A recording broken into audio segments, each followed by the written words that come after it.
What's good, YouTube? Is your man BG Tech Life, and today we talking about the Z Flip 4, guys. I'm still using the Z Flip 4. It's still one of my daily phones that I'm picking up, I'm using, I'm keeping it up to date. I'm putting it to the test, guys, and seeing, is it really worth anybody's time? Was it really worth the consumer's time to pick this thing up, or somebody that's thinking about picking it up, or somebody that's thinking about joining a foldable game? We gotta make sure that we check all the boxes when it comes to these flip. We gotta make sure that we check all the boxes that a phone is supposed to fill.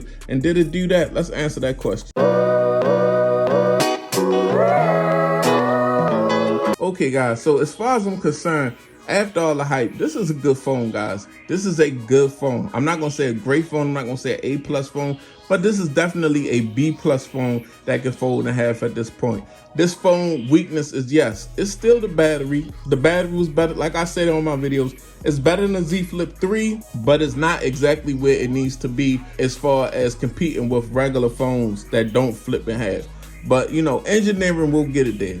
The experience with this device, guys, is really good. Like, the only drawback is the little crease that I barely see unless I look for it, and when I rub my thumb over it every now and again, but I really don't notice the crease. It doesn't affect my viewing of the screen at all. And let's talk about the screen.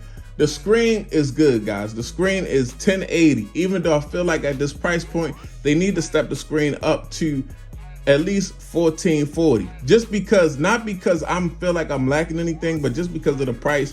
And phones at $1,000 normally come with like 2K screens and things of that nature. We got the 120. The 120 is there. And how is that Snapdragon 8 Gen 1 handling the 120 hertz? It handles it well. This phone is a performer. I have no issues as far as performance go. This phone is a nice, powerful device once you flip it open, guys.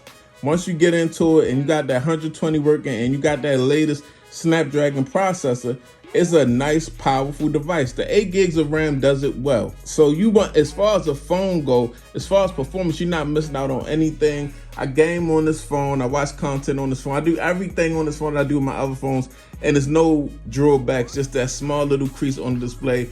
But again, there's a 120 hertz display, it looks good, but I just wish they would put 1440 on there if they're gonna charge $1,000.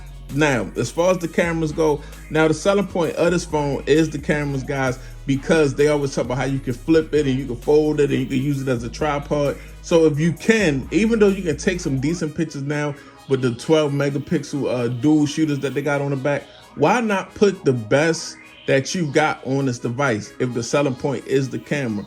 Like, give us the best tools to put it to use, to fold it and use it as a tripod and take pictures.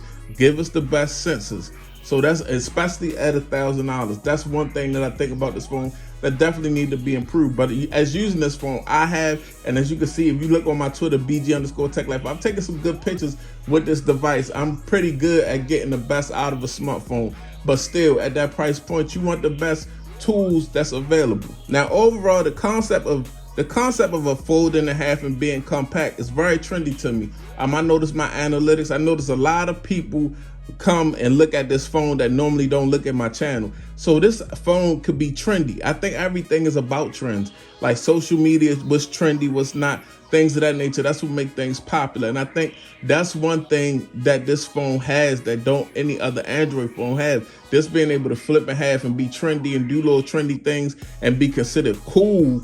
That is what will make a phone rival the iPhone. It's not really about specs and hardware and stuff, because people that buy other phones, that buy iPhones, they really don't worry about that. They just like the use. They just like that as a statement. They just like that it's an iPhone and it make them supreme or trendy or whatever.